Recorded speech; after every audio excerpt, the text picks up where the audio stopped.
Átomos e Bits é um podcast da obra Mundo Digital, Modo de Usar. A gente está aqui com os autores, Caio Seabra e Flávio Nigro, para conversar sobre a obra e os objetivos dela. Os dois são entusiastas das possibilidades que a tecnologia traz para a educação e têm sempre um olhar crítico. Carlos e Flávio, como é que esse material dialoga com a educação digital, com o ensino médio e o PNLD? Esse livro ele propõe ser um mapa onde você consegue se localizar termos, o que é um algoritmo, o que significa uma competência digital, o que é relações de cibersegurança. Então a gente tem a pegada do modo de usar, uma espécie de manual do escoteiro, manual do mochileiro das galáxias, né? A gente não fica só surfando na teoria, ela é importantíssima e a gente vai fundo nas questões teóricas, né? Mas a gente também sempre colocando de um jeito de ser prático para o uso em sala de aula. O professor de matemática vai conseguir ensinar melhor usando as estratégias digitais. O professor de língua portuguesa, idem, o de física, todos eles. A obra está dividida aqui em 12 capítulos. Vamos olhar para eles. Vamos lá. Vocês começam com o capítulo Cidadania Digital. O que ele traz? A cidadania digital, eu acho que é um dos cernes, né? Ele não só o primeiro capítulo, como ele é um pilar mestre da obra. Eu acho que tudo que está na obra ele tem que ser visto dentro de um ponto de vista crítico e voltado para o contexto onde as coisas acontecem, contexto ético e contexto prático. E a cidadania digital é justamente saber que o que você está fazendo dentro desse mundo digital, por onde você está navegando, tem consequências. Ele começa falando do que é a tecnologia, né? Não só a digital, mas tecnologia em amplo senso, e começa a tecnologia, vai tornando o Homo sapiens em ser humano. Átomos e bits juntos conectam o mundo. Isso é a inteligência coletiva, a capacidade que temos de nos organizar e trabalhar compartilhando conhecimentos. Então vamos falar de inclusão e exclusão digital, nós vamos falar de cyberpopulismo, consumo e lixo eletrônico, o papel da educação na economia digital. O grande desafio hoje em dia é você formar cidadãos do mundo digital, né? Porque a gente está vendo como as redes são usadas para manipular opiniões, para manipular a desinformação. Então, se a escola não prepara essa nova geração, a gente cada vez mais vai estar sob um domínio aí de um tecnofascismo. Mas se a gente quer pensar num mundo melhor, a gente tem que formar cidadãos digitais. O conceito de cidadania surge dessa visão de conjunto social, de igualdade, compartilhamento, convivência e respeito. Essa questão da cidadania, ela é a base, mas na hora que ela chega no digital, eu tenho outros atores e outros vetores muito mais fortes que potencializam problemas. Porque uma coisa é você vazar o dado no analógico, outra coisa é você vazar o seu dado no digital. Então, o livro, uma das coisas que ele se propõe é estar sempre numa pesquisa permanente. Nós estamos sempre num processo de construção do conhecimento. Então, os capítulos, quando estão falando do bullying, não está falando, o bullying é isso. O bullying, ele vai se mover e ele vai ser, digitalmente, ele vai ser feito de outras maneiras que a gente ainda não sabe. Então, essa tensão, essa crítica, que você às vezes pode nem perceber que você está utilizando uma ferramenta como uma forma de eliminar o outro indivíduo. O capítulo 2 é pensamento computacional. Eu acho que é um dos que eu mais aprendi. Vamos conversar dele. O que ele traz? Ele é muito centrado nas questões da BNCC Computação, que é um material importante e que a maior parte dos professores tem, inclusive, dificuldade em lidar isso no dia a dia. Numa situação que a gente tem, que as escolas ainda estão muito atrasadas tecnologicamente, tem problemas de ter dispositivos para todo mundo, banda larga, etc., né? E o pensamento computacional, ela nada mais é do que o pensamento lógico. Se eu me levanto de manhã e antes de ir para a escola eu preciso ir ao banheiro, e o banheiro está ocupado porque o meu irmão ainda está tomando banho, eu vou tomar o café da manhã, e eu tomo o banho depois, quando ele sair do banheiro. Tudo isso é um algoritmo. O pensamento computacional, ele é a essência do processo civilizatório. Só que aí a gente aborda de um ponto de vista mais tecnológico e ensinando desde o que é um bit, um byte, um algoritmo, planejar um jogo com mapas mentais e fluxogramas, isso também faz parte do pensamento computacional, usar planilhas como bancos de dados e o pensamento computacional e o seu projeto de vida. Quando a gente está falando de pensamento computacional, a gente não está falando do computador, a gente está falando das nossas formas de decupação, de entender, de classificação. Reconhecimento de padrões. Né? O capítulo 3, eu acho que ele é fundamental aí para o estudante. Fontes e técnicas de pesquisa. Nos dias de hoje, isso é essencial. Você não basta o cara ir no Google e depois dizer, eu peguei isso aqui porque foi uma das primeiras 3 informações que tinha, né? É muito importante qualificar a fonte. Você viu essa informação num blog ou foi na Wikipédia? Você viu essa informação num jornal, numa publicação? Aí você vai ver, mas esse jornal de quem é? É um movimento de extrema direita que tem um jornalzinho. Você já sabe que aquela informação tem aquele viés ideológico. Então, você precisa aprender técnicas de refinar, de peneirar, porque a gente vive um excesso de informação. E uma atividade desse capítulo é criar um manual do pesquisador. Quem cria são os próprios estudantes, né? Aí vamos falar de vieses e manipulação desses dados, né? Que vem das pesquisas, né? Trabalham com fazer formulários para pesquisas, como comunicar a sua pesquisa, né? E como tornar, inclusive, sua pesquisa mais expressiva, né? Gestão e controle nas redes sociais, capítulo 4. Então, esse aí esse é um ponto X, né? As redes sociais, elas têm os seus algoritmos.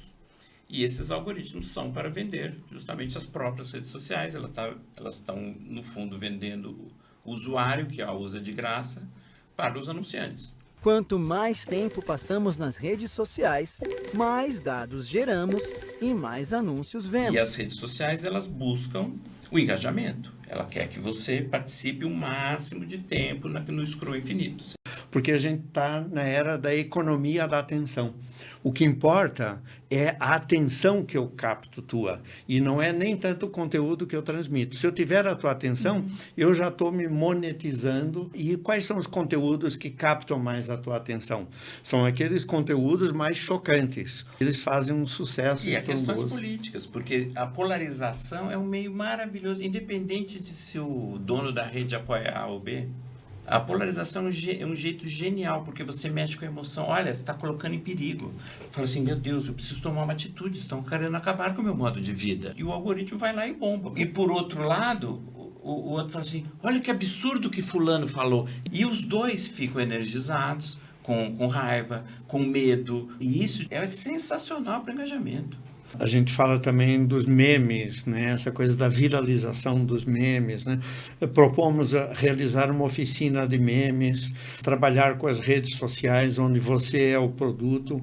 A gente levanta a questão da responsabilidade das big techs e analisa o impacto dos algoritmos na sociedade, a questão da regulamentação das redes e a sustentabilidade emocional, que é uma coisa pouco pensada, que é corpo e mente nas redes, né? E propomos uma audiência pública sobre as redes sociais como uma tarefa a ser feita pelos estudantes com o professor. E aí, seguindo o caminho que vocês vão, essa estrada, né, que vocês vão construindo, a gente chega ali em segurança digital e proteção de dados.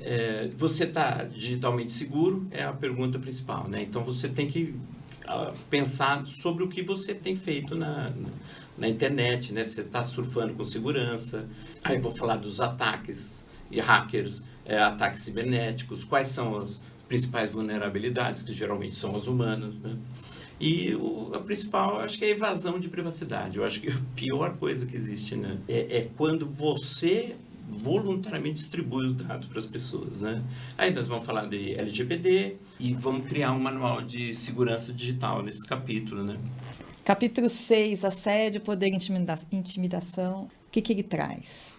Bom, é basicamente essa questão do bullying e do ciberbullying, né? A gente fala quando o assédio encontra o digital e a jornada de intimidação que está nisso aí, né? Então, é uma questão muito complexa de lidar, mas é uma questão que precisa estar permanente. Liberdade de expressão e bullying verbal tem que estar sempre em discussão, porque E tem muito a ver com empatia também, né? De você ouvir o outro, se incomodou, é porque talvez seja importante pensar sobre, né? Então, e são essas questões éticas que estão sempre presentes, né? Você sempre, essa coisa de se colocar no lugar do outro é uma premissa ética, gente. A gente fala também sobre o isolamento familiar e saúde mental. São aspectos muito pouco levados em consideração, mas que faz parte da educação digital, né? Os discursos de ódio e intimidação, a crueldade ferindo a empatia e a humanidade, os limites da liberdade de expressão e a resiliência emocional. Desinformação e propaganda, capítulo 7. A gente começa analisando quando que é um erro, quando que é uma mentira e quando que é uma desinformação. São 3 categorias, né, que são importantes. E a pior é quando é uma campanha de desinformação explícita, né? Então, vamos falar como é que isso acontece ao longo da história, isso não é nenhuma novidade, e também como é que as mentiras são construídas com meias-verdades. A versão da história, ela sempre ocorreu através daqueles que financiaram. Pero Vaz de Caminha escreveu uma carta sobre a descoberta do Brasil, mas a gente precisa saber que foi sobre a encomenda del Rei de Portugal. Os jornais que a gente lê, a emissora de TV que a gente vê, ela tem um financiamento. A gente trabalha muito isso. É preciso entender todo o componente, inclusive econômico, que está por trás disso, né? Capítulo 8, dados, informação e conhecimento. O que ele nos traz? Então, dando um exemplo bem simples, que inclusive a gente trabalha no livro, né? Se eu disser para você que x é igual a 65, isso é informação? Não, você não sabe do que eu estou falando, o que é x. Mas se eu te disser que X é a feijoada no boteco aqui em frente e que 65 é o preço, isso já virou uma informação. Agora, isso não é conhecimento. Só vai conhecer a feijoada quando você a comer. Aí, esse é que é o conhecimento, né? Isso interfere muito do próprio jeito como você ensina e do próprio jeito como você aprende. E então a gente também levanta a questão da taxonomia de Bloom e a questão de princípios, fatos, conceitos, que são coisas diferentes, e cada uma delas exige um tipo de aprendizagem. E a gente sugere como uma atividade mãos na massa, para o professor colocar a classe, os alunos divididos em grupos, né? Trabalhar com o censo de IBGE na sua cidade. Então, pegar aqueles dados indicadores da sua cidade é uma forma de se apropriar da realidade local. Capítulo 9, inteligências artificiais. O que vocês trazem nesse capítulo? Primeiro, o que é inteligência artificial? Ela é inteligente? Ela é artificial, né? E a gente começa a trabalhar como é que são as IAs por dentro. Nós vamos examinar como são as redes neurais, né? E como é que ela foi evoluindo. E a gente tem atividades que é o cerne da questão, que é trabalhar com engenharia de prompts, que é isso que as pessoas realmente precisam entender como domar uma inteligência artificial, né? As redes neurais artificiais são inspiradas no nosso cérebro. Elas têm neurônios artificiais que trabalham juntos para reconhecer padrões e tomar decisões. Os estudantes são convidados a criar um guia para fazer o uso da inteligência artificial em sala de aula. Então, quais são as questões éticas envolvidas, né? E nós vamos discutir as inteligências artificiais e a democracia. Elas põem em risco? E daí a gente fala também de como essas IAs utilizam muitos recursos naturais, né? Demasiadamente, como é que eles utilizam muita água, como utilizam muita energia, né? E como é que você vai conseguir um futuro sustentável dessa maneira, né? Vamos falar então agora do capítulo 10, criatividade e cultura digital.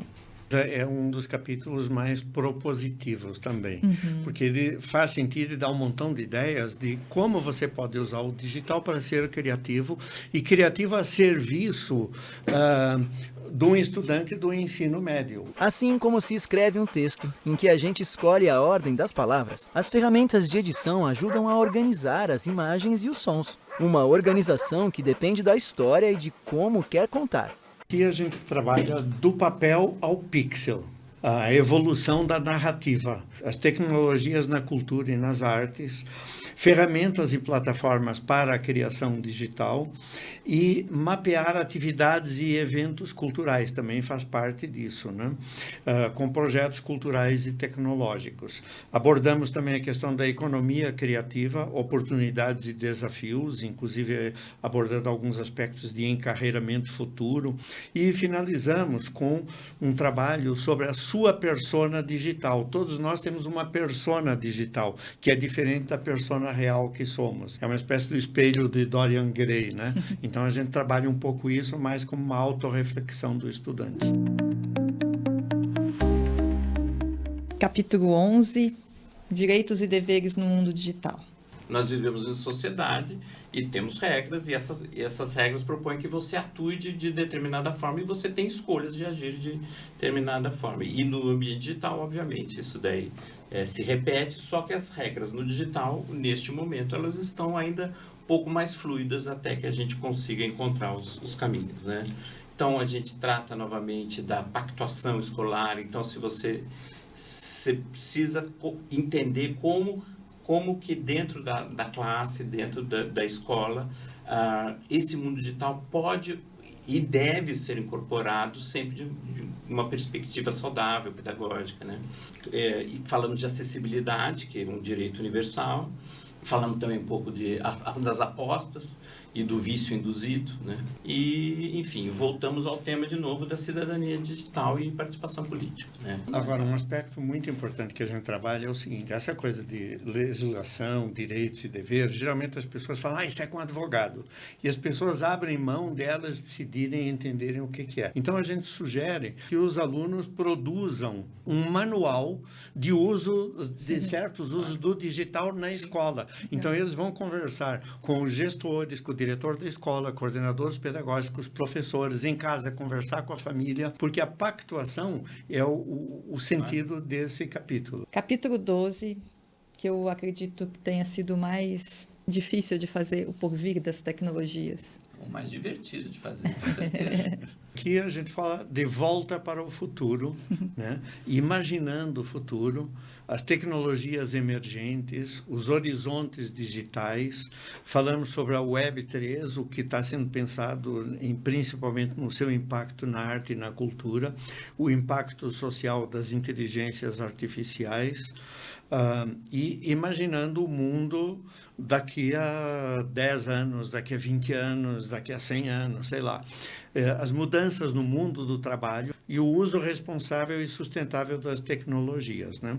E a educação para o futuro, aprender a aprender. Será que estamos perto de viver nesses cenários futuristas ou o futuro que nos espera será bem diferente daquele que sonhamos? O material ele tem estruturas fixas em cada um dos capítulos. Quais são elas e como que elas ajudam no trabalho do professor? Essas sessões são permanentes exatamente para que você tenha esses momentos de ação, de reflexão sistemáticos, né? A gente tem uma que chama Mão na Massa, que o próprio nome diz, é uma coisa muito de ordem prática, vamos produzir, né? Ela se complementa com o que chama Laboratório de Ideias. Outras são sessões Qual é a Sua, que vê como é que o indivíduo se coloca dentro do mundo digital, né? E Você no Mundo é uma sessão que já trata mais como é que o mundo coloca a pessoa dentro de um ecossistema digital. Então, você pode pensar mais em termos de sustentabilidade, seja ecológica, econômica ou mesmo até individual. Tem uma sessão que se chama Sabecultura, que a gente chamou especialistas nas áreas dos 12 capítulos, eles escreveram um texto especial para a obra e eles também deram entrevista aqui para este podcast. O texto é menor e no podcast os assuntos são bem mais desenvolvidos, é muito interessante. Nós temos o Vida Digital, que aí se trata mais de uma questões também amplas de direitos e deveres. E tem uma sessão logo no início, né, que ela chama de Diário de Bordo. Todo capitão de navio dos grandes descobrimentos mundiais tem um diário de bordo. E isso é fundamental, porque tem aquela coisa que verba volant scripta manent. Quando você escreve, a coisa permanece. E leva a uma autorreflexão do estudante. Então, é uma coisa interessantíssima, né? No final, nós temos um glossário com termos que podem ser interessantes tanto para o professor ou para o estudante. Às vezes, nomes que a gente escuta com muita frequência, mas não sabe exatamente o que é. E nós temos também a seção Conexões, com indicações principalmente de livros, de filmes e de sites. E o que eu queria chamar a atenção também é o aspecto de almanaque que o livro tem, né? Quando você olha isso aqui, né, e todo o interior das páginas, ele tem uma pegada visual. O design gráfico, o planejamento gráfico, ele está de um modo que torna muito agradável a leitura e prático, porque tudo são pequenos segmentos. Ele permite uma apropriação muito fácil e prazerosa. Bom, obrigada pela conversa, foi ótimo. E você, professor educador, pode encontrar outros detalhes da obra no site da editora JS, que está aparecendo na tela. Pode baixar a obra pelo QR Code e, se gostou de ouvir a nossa conversa, compartilhe o podcast nas suas redes escolares.